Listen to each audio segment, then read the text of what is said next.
우리가 여러 가지 행복을 이야기할 수 있지만 우리는 예수님 때문에 행복한 사람이죠. 왜냐하면 우리의 삶 가운데 소망이 생긴 것도, 또 우리가 이렇게 힘껏 우리에게 맡겨주신 일들을 잘 감당하며 살 수 있는 것도 예수님이 우리의 소망이 되어주시고 우리의 구원자가 되어주신 이 놀라운 은혜 때문에 우리가 이 자리에 있는 거 아닙니까? 그런데 때때로 우리 그리스도인들에게 당신이 행복합니까? 라고 물으면 선뜻 행복합니다 라고 대답하는 사람들 만나기가 쉽지 않습니다. 왜냐하면 우리의 삶에 아직도 많은 문제들이 있고 풀어야 될 숙제들이 있다고 생각하는 것 같습니다. 또 우리의 마음 가운데 여러 가지 고난이 있고 자녀의 문제가 있고 해결해야 될 문제들이 생기면 뭔가 우리는 아직 행복하지 않다라고 생각하기 때문인 것 같습니다. 여러분은 행복이 무엇이라고 생각합니까? 어떤 사람이 행복한 사람이라고 생각합니까? 근심, 걱정, 고민 아무것도 없이 다 사라지고 모든 일들이 잘 되는 만사형통이 행복한 사람입니까? 실제로 고대 철학자들은 행복에 대해서 정리할 때 고대 그리스 철학자는 좋은 삶이 행복한 삶이다, 그리고 번영하는 삶이 행복한 삶이다. 여러분, 좋은 삶에 대한 이해는 사람들마다 다를 수 있습니다. 내가 원하는 음식을 먹으며 내가 원하는 일들을 하고 내가 원하는 삶을 사는 것, 좋은 삶이라고 말할 수 있을 겁니다. 그런데 만약 이런 삶이 이기적이고 자신만을 위한 삶이며 이웃에게 피해를 입히는 삶이라고 하면 좋은 삶이라고 할 수는 없겠지요. 번영하는 삶이라는 것은 우리의 삶에 물질적 어려움이라든가 관계적 어려움이라든가 정서적 어려움들이 없어지고 또 하는 일들이 풍성한 열매가 맺히면서 잘 되는 삶이라고 말할 수 있을 겁니다. 대체로 이렇게 행복한 삶을 정의합니다. 그렇다면 우리의 믿음의 선배들은 행복한 삶을 어떻게 정의했을까요? 특별히 우리의 신앙의 뿌리라고 할 수 있는 종교개혁자들과 또 장로교의 시조라고 말할 수 있는 장깔뱅은 이렇게 얘기했습니다. 참된 행복은 피조물인 인간이 창조주 하나님을 아는 지식 안에서 그분을 영화롭게 하고 그분 안에서 기쁨을 누리는 것이다 라고 얘기했습니다. 여러분, 좀 어렵게 들려오죠? 그런데 여러분, 우리가 믿는 웨스트민스트 신앙고백 제1문이 무엇입니까? 사람의 제일 된 목적이 뭐냐라고 이렇게 묻죠. 그때 답은 하나님을 영화롭게 하고 그 다음 그분을 영원토록 즐거워하는 것이에요. 여러분, 근데 이 종교개혁자이며 장로교 개혁신앙의 뿌리가 되는 깔뱅도 똑같이 이야기한 겁니다. 그 기초를 놓았거든요. 주 안에서 하나님을 영화롭게 하는 삶을 살면서 그분 때문에 즐거워하는 삶이 행복한 삶이다 라고 정의한 겁니다.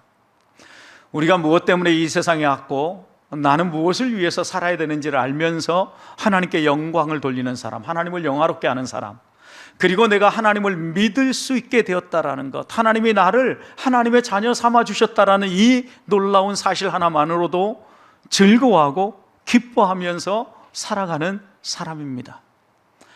그러면서 우리의 삶 가운데 하나님이 행하시는 손길이 아주 작게 하나하나씩 나타나도 와, 하나님이 살아계시는구나, 하나님이 나를 위해서 일하시는구나 라고 기뻐하면서 하나님께 영광을 돌리는 사람, 이 사람이 진짜 행복한 사람이라는 거죠.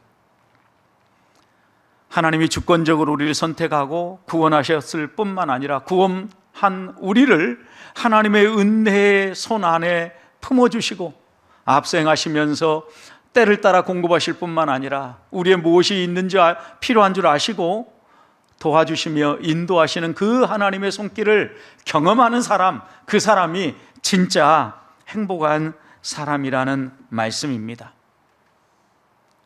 이런 행복은 우리의 열심과 우리의 행복으로, 우리의 노력으로 만들어지는 것이 아닙니다.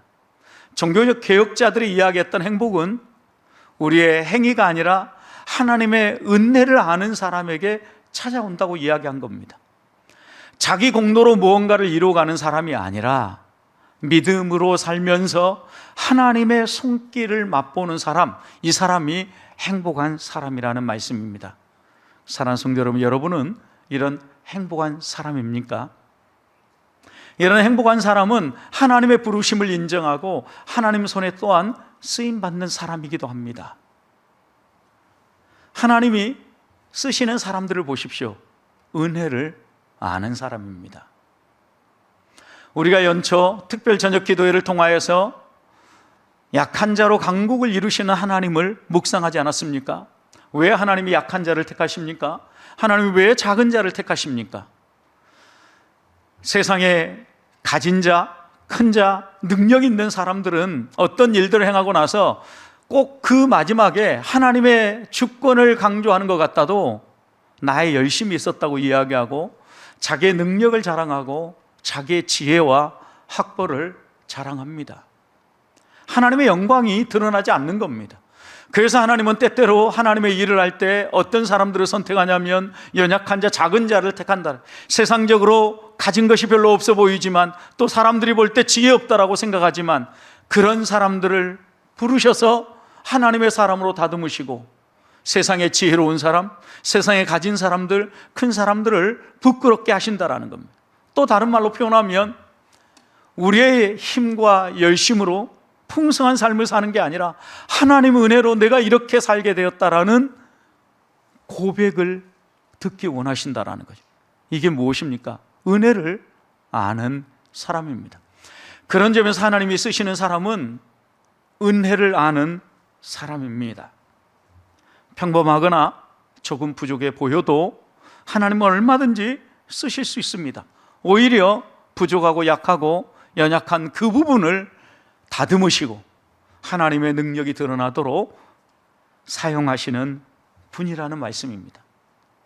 그러니 우리의 신앙의 선배들은 하나님이 쓰시는 사람은 하나님의 주권을 인정하는 사람이다. 하나님의 은혜를 아는 사람이다. 그리고 그 하나님의 은혜를 이웃에게 흘려보낼 줄 아는 사람이다 라고 하나님이 쓰시는 사람을 이야기하는 겁니다. 나는 이렇게 살고 있는가? 매일 스스로를 돌아봐야 합니다. 그래서 청교도들은 자신을 하나님 앞에 세워서 말씀이라는 거울에 비추어 보고 철저하게 자기를 성찰하면서 내가 하나님이 원하는 사람, 하나님이 쓰시는 사람, 행복한 사람으로 오늘 하루를 살고 이 땅을 살아가고 있는지 철저하게 점검했던 겁니다. 오늘 우리가 읽은 이 말씀은 하나님께서 광야에서 하나님의 임재의 상징이고 하나님의 거처가 되는 성막을 만드는 장면의 시작입니다. 그런데 하나님은 이 성막을 만드는데 한 사람을 택하여 부르십니다. 부살렐입니다. 그런데 30절 말씀을 보십시오. 모세가 이스라엘 자손에게 이르되 볼지어다 여호와께서 유다 지파 훌의 손자 우리의 아들 부살렐을 지명하여 불렀다. 여러분 유다 지파에서 선택을 했습니다. 그리고 훌과 우리는 특별한 사람은 아닙니다. 그런데 그 아들 그 손자 부살렐을 불렀습니다. 그리고 그를 성막 제조의 성막 제작의 총 책임자로 세우셨다라는 거죠. 하나님이 하나님의 임재의 상징이고 하나님의 거처인 이 성막을 지을 때 특별한 사람을 지휘자로 세워야 되지 않겠습니까?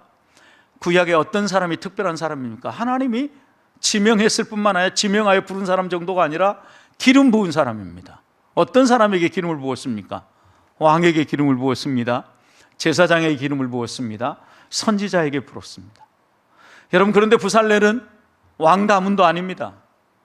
또 제사장 가문도 아닙니다. 선지자 가문도 아닙니다. 그냥 평범한 가문입니다.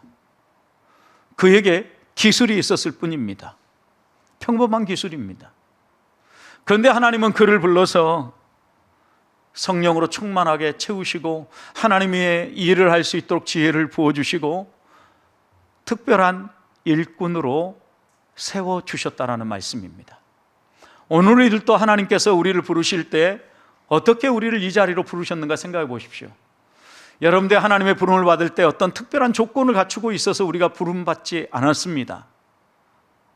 보잘것없지만, 그리고 실패했지만, 그리고 여러 가지 허물이 있지만, 그런 우리를 하나님이 불러주시고 이렇게 다듬어서 허물 많은 삶이 아니라 정직한 삶을 살게 하시고, 우리가 가진 재능이 2배, 3배, 아니 10배 이상 돋보일 수 있도록 성령으로 기름 부어주시고 하나님의 사람으로 이 땅을 살아갈 수 있도록 다듬어 주신 열매들이라는 말씀입니다. 그런 점에서 우리가 누구인가를 알아야 됩니다. 우리는 지극히 평범한 사람이고 작은 사람이고 연약한 사람이지만 하나님이 나를 불러서 하나님이 쓰시고자 한다라는 이 자의식이야말로 오늘 우리들이 먼저 하나님이 쓰시는 사람을 살필 때 꼭 마음에 새겨야 될 부분이라는 겁니다. 자, 그럼 부살레를 하나님이 어떻게 하나님이 쓰시는 사람으로 다듬는지 보십시오. 첫 번째, 하나님은 30절 말씀, 그를 제일 먼저 지명하여 부릅니다. 마지막 절 보십시오. 우리의 아들 부살레를 어떻게 했다고요? 지명하여 불렀다 그랬어요. 여러분, 지명했다라는 얘기는 여러 사람 가운데 한 사람을 콕 집었다, 이런 의미죠. 출애굽한 이스라엘 백성들 가운데 적어도 60만이 나왔으니까 100만은 넘었을 거라고 얘기합니다. 수백만이 될지도 모릅니다. 여러분, 그런 여러 사람 가운데 한 사람을 하나님이 콕 집어서 불렀다라는 거예요.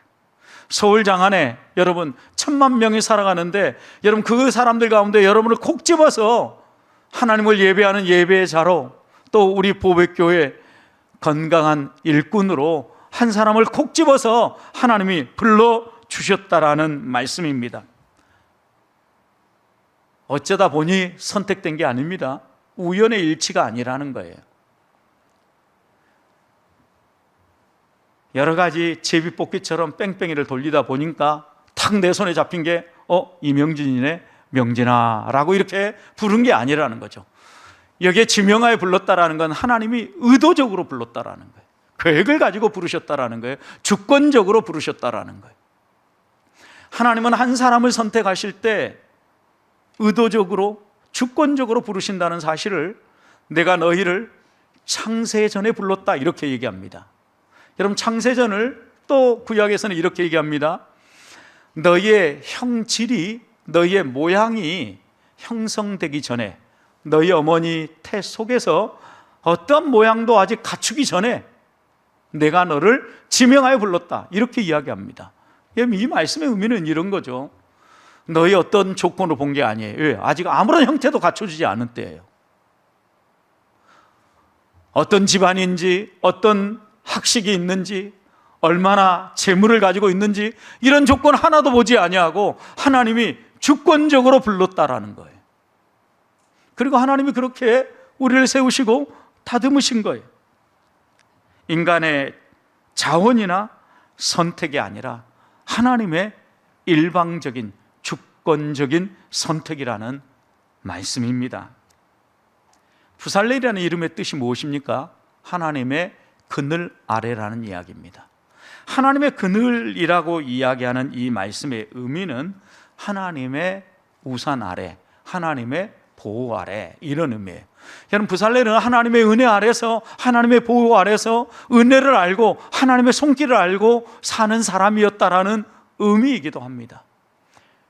이름값을 못하는 사람도 있지만 그 이름에 어울리게 살고자 부살레는 얼마나 하나님의 은혜를 사모했겠습니까? 하나님의 은혜 안에서 살아가는 그를 하나님이 콕 집어서 지명하여 불렀습니다. 이사야 선지자는 이런 모습을 이사야 43장 1절에서 이렇게 얘기합니다. 야곱아, 너를 창조하신 여호와가 지금 말씀하시느냐, 이스라엘아, 너를 지으신 이가 말씀하시느니라. 여러분, 여기에 야곱과 이스라엘은 하나님의 택한 백성의 총칭이에요. 누가 불렀다라는 겁니다. 창조하신 여호와, 또 지으신 여호와, 나를 창조하시고 이 우주 만물 창조하신 이가 우리를 불렀는데 이렇게 얘기합니다. 두려워하지 말아라. 내가 너를 구속하였고, 내가 너를 죄에서 깨끗이 씻었고, 내가 너를 지명하여 불렀나니 너는 내 것이다.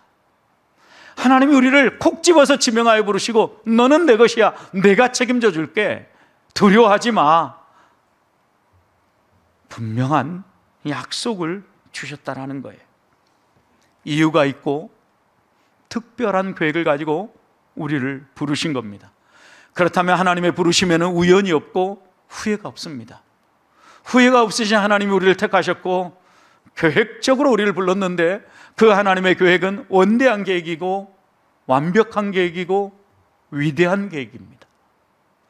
그 하나님의 원대하고 위대할 뿐만 아니라 완벽한 계획을 가지고 오늘 우리를 이 땅 가운데서 살아가도록 하나님은 우리를 부르셨다라는 거예요.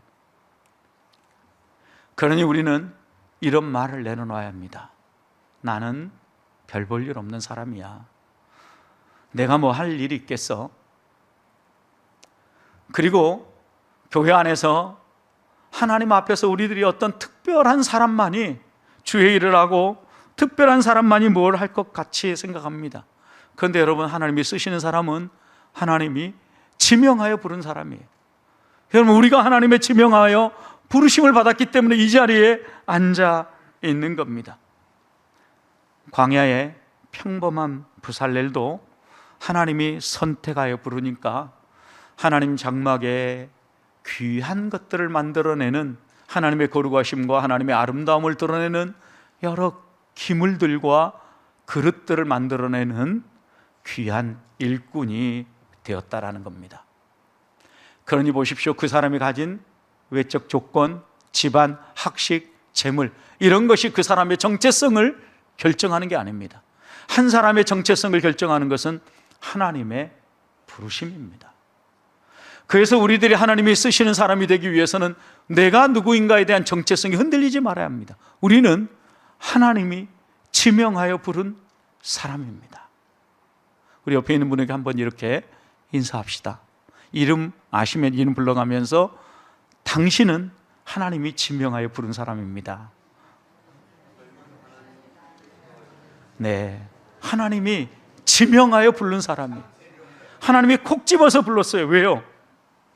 하나님의 일꾼으로 하나님이 쓰시고자요. 하나님이 우리를 부르실 때 하나님이 계획이 있어서 불렀다고 하면 우리들은 그 계획을 따라 살아야 돼요. 그래서 청교도 신학자였던 토마스 왓슨은 이렇게 얘기했습니다. 신자는 하나님 부르심, 자신의 소명에 대해 마지막 날 하나님께 보고해야 될 청직이다 그랬어요. 여러분, 이 한 단 한 단에 매우 중요한 의미들이 들어있는데, 하나님이 우리를 부르신 소명이 있는데 그 부르심 소명에 대해서 마지막 날 우리는 리포트해야 된다, 다 보고해야 된다라는, 누구로요? 청지기로서. 청지기라는 의미 아시죠 여러분? 맡은 자라는 거예요. 시간을 위임받았습니다. 재물을 위임받았습니다. 여러 가지 재능을 위임받았습니다. 하나님이 우리에게 주신 것, 빈손으로 왔다가 빈손으로 가는 인생인데 오늘 내가 누리고 있는 게 얼마나 많은, 그런데 이 모든 것들을 하나님이 콕 집어 지명하여 부르시고 그 부르심에 따라 살았는지 마지막 날 청지기로서 보고하게 하신다라는 말씀입니다. 하나님의 일꾼이라는 정체성을 잊지 맙시다. 내가 어떤 조건을 갖췄기 때문이 아니라 하나님이 나를 지명하여 불러서 나는 하나님의 일꾼입니다. 이 자의식을 가지고 하나님이 원하시는 삶을 살아가는 한 주간이 되시기를 주님의 이름으로 축복합니다. 두 번째 31절 보면 하나님이 쓰시는 사람은 하나님의 영에 사로잡힌 사람입니다. 31절 보십시오. 하나님의 영을 그에게 충만하게, 그가 누굽니까? 부살렐입니다. 하나님이 지명하여 부르신 다음에 두 번째 하시는 일은 하나님의 영을 그에게 충만히 부어주신다라는 거예요. 여기 보면 충만하게라는 건 흘러넘치게입니다. 여러분, 하나님의 영이 흘러넘친다라는 의미는 하나님의 지배를 받는다라는 겁니다. 성령의 지배를 받는데, 여러분, 우리는 하나님의 지배를 받는 사람 하면 이렇게 생각을 합니다. 방언을 하거나 예언을 하거나 치유를 행사하거나 어떤 특별한 기적을 행하는 사람이 성령으로 충만한 사람이라고 생각합니다. 천만의 말씀입니다. 재밌게도 오늘 우리가 읽었던 이 성령을 충만하게 채우신다는 이 본문은 성경 전체에서 하나님이 성령으로 충만하게 하신다는 첫 번째 본문입니다. 첫 번째 나오는 본문입니다. 그런데 성경 이야기에서 성령 충만을 이야기할 때 첫 번째 장면이 이 장면이라는 거 잊지 말아야 합니다. 하나님이 평범한 사람 부살렐을 불러서 부살렐에게 성령을 충만하게 부어주었습니다. 부살렐이 뭘 했습니까? 예언했습니까? 방언했습니까? 치유했습니까? 아닙니다. 일상의 삶을 살았습니다. 자기의 삶 가운데 자기가 가진 기술을 가지고 성막 만드는 사람들을 관리 감독하고 공교하게 하나님의 영광과 하나님의 거룩하심이 드러나도록 살았다라는 말씀입니다. 31절을 이어서 보십시오. 하나님이 그에게 성령을 충만하게 하시니까 무엇이 생겼습니까? 지혜, 총명, 지식으로 뭐 했다고요? 여러 가지 일을 했어요. 여러분, 성령 충만하면 우리에게 살아나는 게 있는데 지혜가 살아나고 총명이 살아나고 지식이 살아난다는 겁니다. 여러분, 지혜가 무엇입니까? 실제 생활에 적용하고 실제 생활에서 여러 가지를 해갈 수 있는 실력들입니다. 기술력 숙련도라고 말할 수 있습니다. 부살렐의 지혜는 단순히 기존에 여러 나와 있는 기술을 모방하는 정도의 기술이 아니었습니다. 오늘 본문을 읽어보면 그는 고안했다고 이야기합니다. 고안이라는 것은 새로운 것을 만들어내는 거죠. 고안하고 창조하는 창조적 지혜가 그에게 있었다라는 거죠. 총명은 분별력, 이해력, 통찰력, 이렇게 해석할 수 있는 단어입니다. 사물을 구별하고 분석하며 그 본질을 파악하는 능력을 총명이라고 말할 수 있습니다. 예를 들면 이런 겁니다. 성막을 만들 때 여러 재료들을 사용하는데 재료들마다 특성이 다르지 않습니까? 여러분, 똑같은 철이라 할지라도 그냥 그 재료의 특성에 따라서 붙기도 하고 안 붙기도 하는 거예요. 서로 재료에 따라 특성이 있다는 거죠. 그 재료들의 특성을 이해하고 어떤 재료를 어떻게 사용해야 되는지 아는 것, 이게 뭐예요? 총명이에요. 지식은 무엇입니까? 단순한 정보의 축적이 아니라 경험적이고 인격적으로 알아가는 거예요. 이게 지식이에요. 여러분, 구체적이고 세무적인 지식이라고 말할 수 있는데, 예를 들어서 금은 세공을 할 때 금은 몇 도가 되어야 녹는지 아는 거예요. 몇 도까지, 이 온도에 불을 떼려고 하면 어떤 도구를 사용해야 되는지 아는 거, 이게 지식이라고요. 또 여러분, 지식은 나무를 어떻게 깎아야 되는지, 결을 따라 깎아야 되는지, 이미 잘라낼 때 결을 보고 어떻게 잘라야 되는지에 대해서 아는 거예요. 재료의 특성을 알고 그 재료를 활용할 줄 아는 거, 이게 실제적인 지식인 거죠. 보석을 깎는 것도 마찬가지입니다. 보석들마다 어느 강도로 깎아야 되는지, 무엇으로 깎아야 되는지 다 다르지 않습니까? 보석을 깎아 물렸다라고 얘기하니까 그런 기술을 아는 거예요. 여러분, 성령이 충만하면 지혜, 총명, 지식이 우리 안에 흘러넘쳐서 생활하게 되는데, 여러분, 좀 더 구체적으로 얘기하면 지혜는 무엇을 만들고 어떤 목표를 추구해야 되는지를 아는 거라고 하면, 총명은 왜 그렇게 해야 되는지를 아는 거예요. 그리고 지식은 이제 이것을 만드는데 구체적으로 어떻게 만들어야 되는지를 아는 게 지식이라고 말할 수 있어요. 그러니 성령의 충만함으로 지혜, 총명, 지식이 더해지면 무언가 일을 할 때 계획하는 것부터 시작해서 구체적으로 어떻게 할 것인지, 그리고 여러 주변의 상황들을 살피고 실제적으로 그것을 실행하는 능력까지를 지혜, 총명, 지식이라고 묘사한 거예요. 여러분, 이런 것들이 우리의 삶 가운데 함께하고 성령으로 충만하면 여러분, 하나님의 은혜 안에서 멋진 삶이 살아난다라는 거예요. 열심히 배우고 노력하지 말라는 게 아니에요. 하나님이 부어주니까 가만히 있으면 된다는 게 아니에요. 우리의 배움과 우리의 훈련에 반드시 더해져야 될 것이 있는데, 그것이 바로 성령의 역사예요. 성령의 충만함이 있어야 우리의 배움과 우리의 훈련에 지혜, 총명, 지식이 더해지고 탁월한 열매들이 맺히기 시작한다라는 거죠. 평범한 기술자였던 부살렐이 탁월한 예술가로 승화할 수 있었던 것은 성령의 역사였다라는 말씀입니다. 그러니 부살렐이 만든 성막의 여러 기구들마다 모든 사람이 볼 때마다 하나님의 영광을 받고 하나님의 거룩함을 받고, 야, 정말 귀하다, 이렇게 입을 모을 수 있었던 것입니다. 우리의 삶 가운데도 성령의 충만함과 함께 지혜, 총명, 지식이 더해지면 어떤 일이 일어나겠습니까? 교사가 성령 충만하면 가르치는 게 달라질 수밖에 없습니다. 사업가가 성령 충만하면 성공하는 게 아니라 경영이 달라져요. 경영이. 부모가 성령 충만하면 자녀를 양육하고 가정의 돌봄이 달라지게 돼 있어요. 학생이 성령으로 충만하면 학업이 달라지고 공부하는 자세가 달라지게 되어 있다는 말씀입니다. 그러니 우리는 하나님이 쓰시는 사람으로 반드시 성령의 지배를 받아야 한다는 말씀입니다. 그런데 보십시오. 부살렐에게 하나님이 지명하여 부르시고 성령으로 충만하게 했다면 어떤 특별한 사람에게만 성령의 충만함을 주시는 게 아닙니다.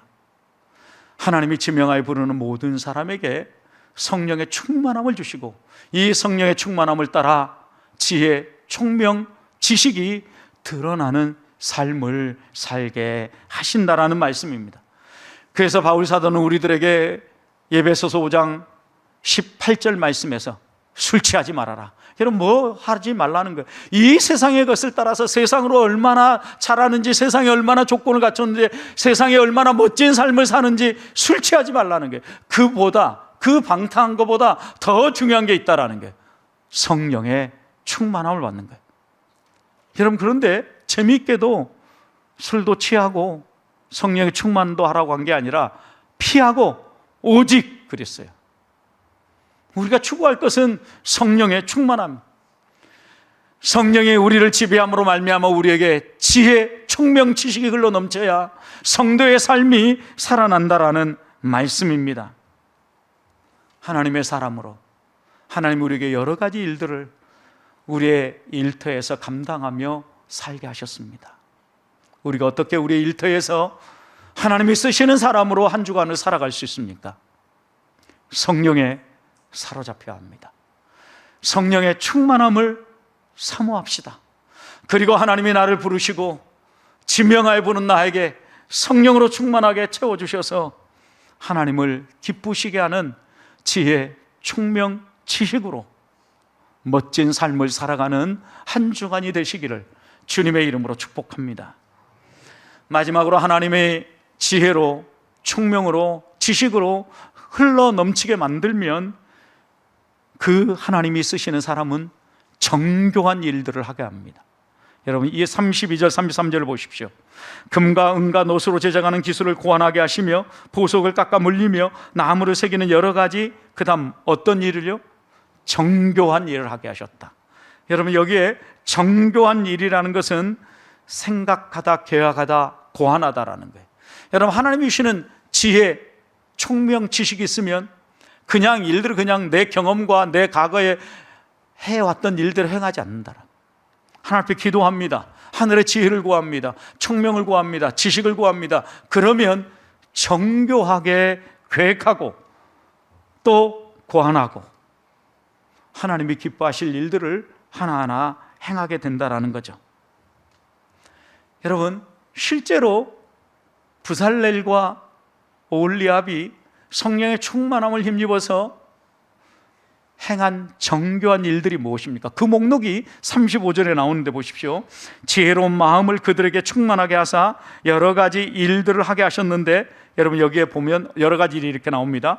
조각하는 일, 세공하는 일, 그 다음 청색, 자색, 홍색 실과 가는 빌로 수 놓는 일, 짜는 일, 그리고 그 외에 그러니까 또 다른 일이 많았다라는 거죠. 여러 가지 일들을 하게 하시고 정교한 일을 고안하게 하셨느니라.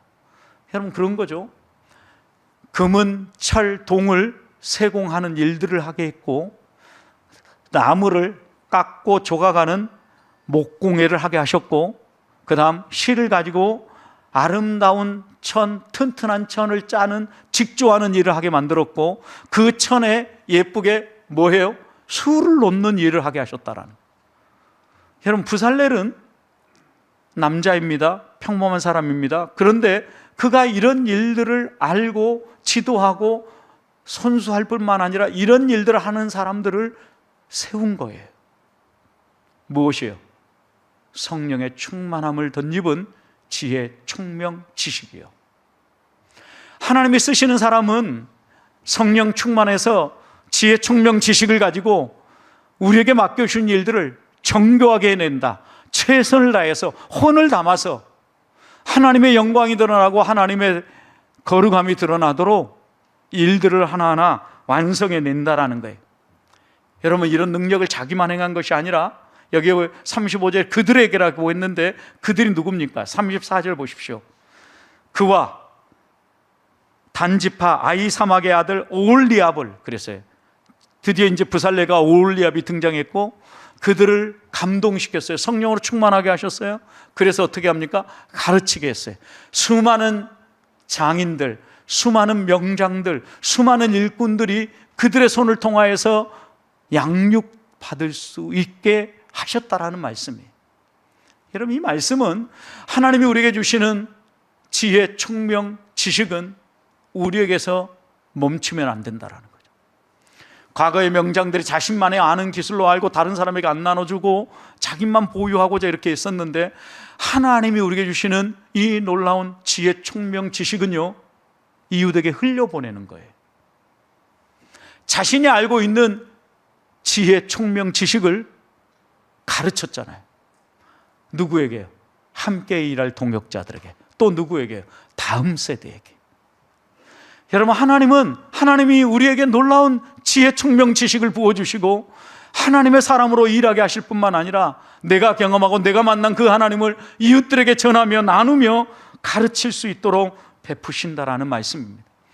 그래서 바울 사도는 디모데 후서 2장 2절에서 디모데에게 이렇게 권합니다. 내가 많은 증인들 앞에서 나에게 들은 말을 충성된 사람들에게 부탁해라. 바울에게 배웠던 디모데에게, 야, 너 나에게 뭐 배운지 알지? 그것을 다른 사람들에게 가르쳐라. 그런데 충성된 사람들에게 부탁하라고 그랬어요. 충성된 사람. 여러분, 충성된 사람이 어떤 사람입니까? 하나님을 전적으로 신뢰하는 사람, 예수 그리스도를 통해서만 구원받는 사람. 우리 그리스도인들이 고백하는 것처럼 하나님의 주권과 하나님의 은혜를 아는 사람, 그런 사람들에게 부탁하라는 거예요. 뭘요? 복음을요, 하나님의 말씀을, 하나님이 우리에게 주시는 지혜, 총명, 지식을 그런 사람들에게 전수해 주라는 거예요. 그럴 때 그들에게 또다시 하나님의 성령으로 말미암은 지혜, 총명, 지식이 흘러 넘쳐서 그들이 또 다른 사람에게 가르치리라 그러지 않았습니까? 믿음의 다음 세대가 이어지도록 흘려보내라는 거예요. 사랑하는 성도 여러분, 우리가 살아가는 삶의 자리, 일터가 하나님의 손길이 드러나는 사역지입니다. 부살렐은 하나님이 주신 지혜를 가지고 일했고 어떻게 나처럼 일할 수 있는지 가르쳤습니다. 그러자 이렇게 만들어진 성막의 기구들을 모든 백성들이 볼 때 하나님의 거룩하심을 확인했고 하나님의 아름다움을 확인했어요. 그리고 그들은 하나님의 영광 앞에 머리를 숙이고 하나님을 찬양하며 하나님께 영광을 돌렸던 겁니다. 성도가 이 땅에서 어떻게 살아야 빛이 되고 소금이 됩니까? 하나님이 쓰시는 사람이 되어서 성령에 사로잡혀서 지혜, 총명, 지식을 가지고 정교하게 정말 혼을 담아서 멋지게 작품들을 만들어낼 때 그것을 보면서 사람들은 하나님께 영광을 돌리게 된다는 겁니다. 그래서 바울 사도는 고린도전서 10장 31절에서 이렇게 당부합니다. 그런즉 너희는 먹든지 마시든지 무엇을 하든지 다 하나님의 영광을 위하라. 여러분, 우리가 하는 모든 일이 하나님 되심을 나타내 보이는 하나님의 영광이 될 수 있도록 사는 비결이 무엇입니까? 어떤 사람을 하나님이 사용하십니까? 지명하여 하나님이 부른 사람입니다. 정체성이 내 힘과 내 지식으로 하는 게 아니라 하나님이 나를 불러서 나를 세워주었다, 은혜를 아는 사람이고 하나님의 주권을 아는 사람을 하나님이 쓰신다라는 겁니다. 성령에 사로잡힌 사람을 하나님이 쓰십니다. 내 지혜, 내 계획, 내 철학이 아니라 성령의 충만한 지배 아래서 하나님이 공급하시는 지혜, 총명, 지식을 가지고 일하는 사람입니다. 또 하나님이 어떤 사람을 쓰십니까? 하나님이 주시는 지혜, 총명, 지식을 가지고 정교하게 일하는 사람입니다. 흠없이 혼을 담아서 멋진 결과물을 만들어내는 하나님의 사람입니다. 한 주간 이렇게 사시는 우리 보배의 성도들이 되시기를 주님의 이름으로 축복합니다.